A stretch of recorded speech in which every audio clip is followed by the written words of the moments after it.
Well, thanks for joining me for another episode, and I'm kind of excited about this particular episode because on July 1st, 2021, I became a certified internal family systems practitioner.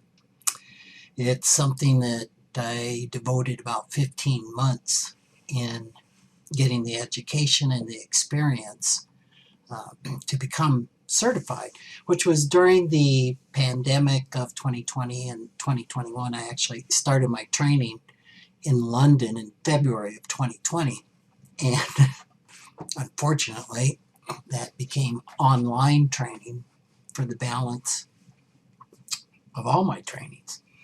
So I did level 1, level 2, level 3 training in IFS, and I'll talk about the requirements later, but became certified in that process. Now, why is that important?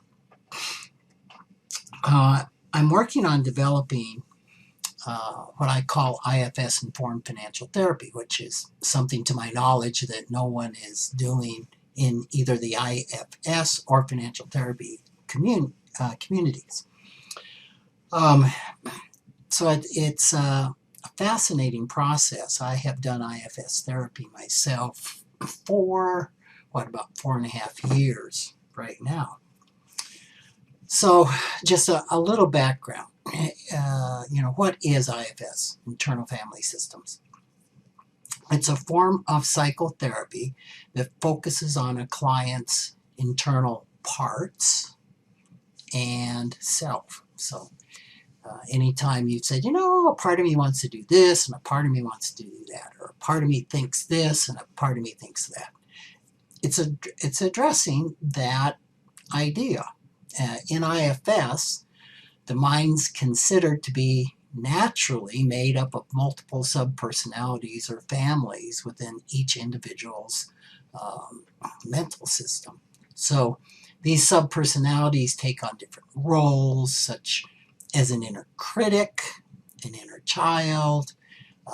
They also consist of usually a number of wounded parts and painful feelings that have been held typically for a long time, like anger and shame.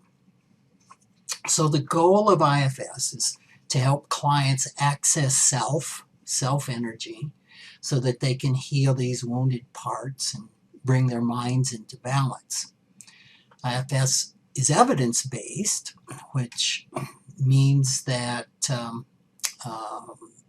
it has some research behind it and is used to treat fairly large range of mental health disorders, including anxiety, depression, PTSD, substance abuse, eating disorders, etc. What I want to add to that list are problematic financial behaviors, financial disorders, financial issues.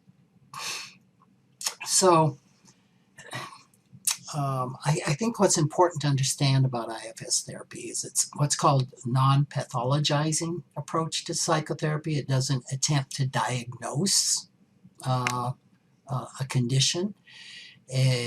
Like I said, it emphasizes the natural multiplicity of the mind. So the grounding assumption of IFS is that there are no bad parts of yourself.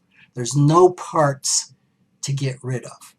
That every part has a good intention and was actually forced into a bad role, oftentimes early in life. So when we access this self energy, we can help heal these wounded parts of us. So that's the point of it. It's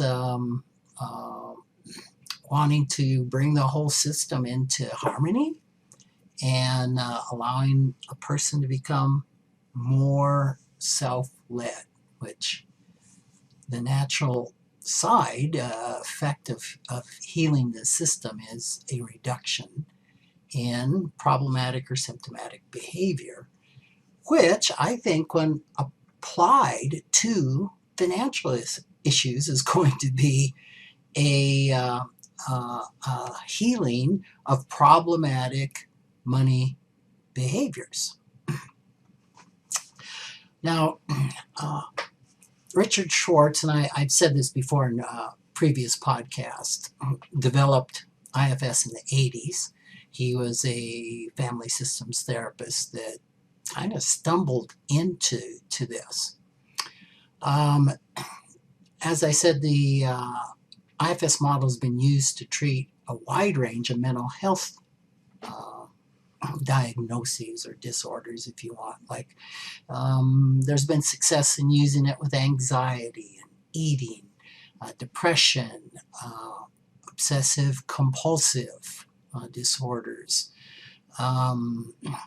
self-harm or suicide, substance abuse. And it's been a very effective in treating trauma. But it's also been used to help people manage anger, chronic pain. There's some studies on chronic pain, I think on rheumatoid arthritis, that IFS was successful in helping with that.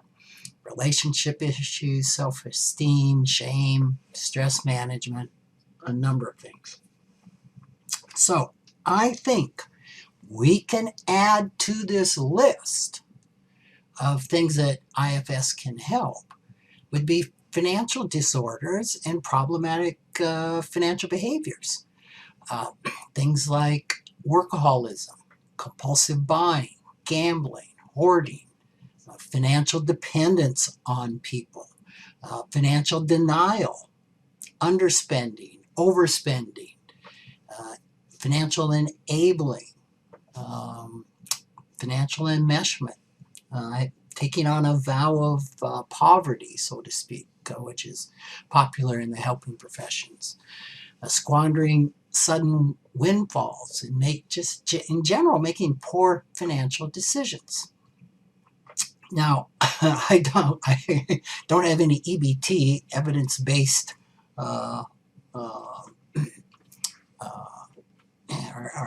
evidence. This is IFS Informed Financial Therapy is not EBT based, right? I've just been doing this for maybe about the past year, where I've been using IFS in conjunction with financial therapy, and I've been doing this on a number of clients who agreed to join me in this process, this pilot process. All of the clients I've been working with have been trained in IFS. Many of them are in my level 1 training.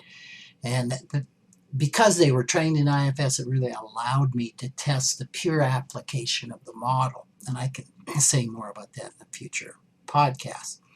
The typical session was around 90 to 120 minutes. Consisted of 2 parts. The first part was getting into a financial question. And then the second part was processing thoughts, feelings, internal conflicts that arose around that financial discussion with the IFS process. Now, again, this is all hearsay evidence, but it appeared all of my clients made significant progress on their financial issues. Let me read a couple of things that my clients wrote to me, a few of them. One said that doing IFS Informed Financial Therapy was life-changing, that it blends deep inner work with wise and tangible financial next steps that can allow you to see results both internally and externally. As a therapist myself, I have parts that don't love looking at money, that just want to be of service to my clients. IFS Informed Financial Therapy helped me shift and be with all of these parts, allowing me to be more financially abundant which in turn allows me to show up more fully with my clients. I would recommend any well-being professional to do this work. Another one wrote, IFS Informed Financial Therapy brings a unique blend of financial expertise combined with therapeutic support and attunement. I highly recommend it. Another one wrote and said, IFS Informed Financial Therapy is a powerful mechanism for change. I've been amazed by the progress I've made in managing my finances since doing this work. I was quite avoidant, overspending in some ways, never looking realistically at my finances, nor planning clearly for my future. I'm now handling my money much better. I have a vision for the future and a plan to get there. I've cast off some of the money habits and unhelpful mindsets I've had since childhood. This was a huge step forward for me in freeing myself to build wealth and well-being for the future. So some of the things that I witnessed with some of my clients that were doing this process, a couple of them had unexpected six-figure gifts while we were working together that definitely in one case would have been spent but was largely saved. One completed a financial plan for the first time in their life. There was a general increased awareness of finances. One paid off some of the house mortgage early. And again, these are things that the parts of themselves wouldn't let happen prior to this. One researched pension options for the first time ever and added a significant sum to it. Another filed for a significant tax refund that previously would not have happened, filing for this refund. The parts didn't feel that they really deserved it and that they would be taking that away from others that needed it more. Another opened an IRA for the first time, negotiated establishing a giving fund to charity with polarized parts that some wanted to give and some wanted to save. Obtained disability insurance. One purchased a newer car just for him because everything else was in place financially, and it was as opposed to, say, a family car. And another decided to continue their current employment with new enthusiasm because of all the work with their parts.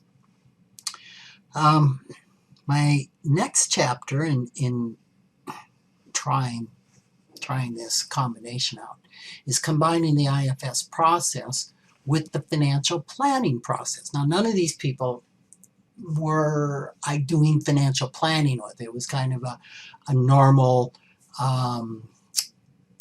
what's up for you financially and a discussion around that, and then moving into IFS. I was not doing financial planning for them. It was just more like what I call yellow pad financial planning.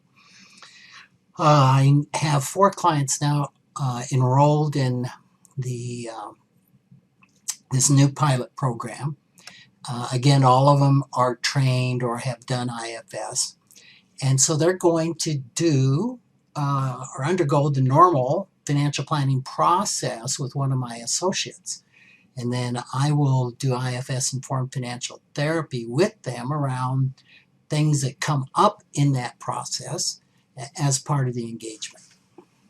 So I'm pretty stoked about that. All right, so let's just talk a little bit more in the weeds about IFS therapy. You know, who can offer that? Well, any therapist that completes a level 1 training by the IFS Institute can hold themselves out as offering IFS therapy. But I think the best professional to look for offering IFS therapy is one that's fully certified in IFS therapy. But it's important to know if you get on the IFS Institute site that most of the professionals there that are offering IFS therapy are not certified. Only a minority of therapists or practitioners offering IFS therapy are certified. So that's a real important distinction. Becoming fully certified as an IFS practitioner or therapist requires, a little bit of effort. You've got to complete a level 1 and a level 2 training. You need to be supervised by an IFS trainer for 10 to 20 hours. You've got to complete over 200 hours of IFS therapy with clients and then submit a demo that demonstrates your full understanding of that process.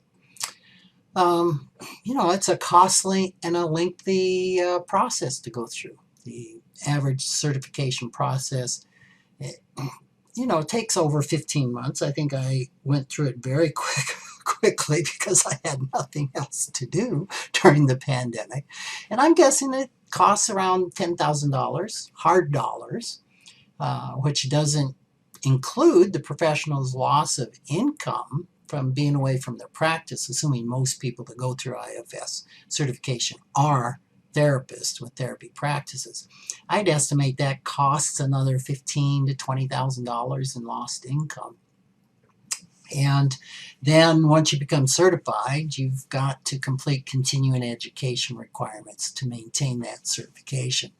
So it's not surprising that not all therapists or practitioners that offer IFS will choose to undertake becoming certified. Only about 20 to 25% of those who have completed a level 1 training and thereby can offer IFS therapy go on to be fully certified. Now here's the catch. Now, it's not a catch. Here's the deal. Becoming certified in IFS therapy is accessible to every certified financial therapist, regardless if they have a graduate degree in mental health counseling or are licensed as a therapist. The IFS process and the training is really very specific. It really requires getting oneself out of the way, dropping one's agenda on steroids, and following a very specific modality. So while becoming certified requires a lot of skill in applying the IFS model, it does not require a postgraduate degree in mental health counseling. So hence, you are an IFS, certified IFS therapist, if you're a therapist, master's degree, or a certified IFS practitioner if you are not a licensed therapist.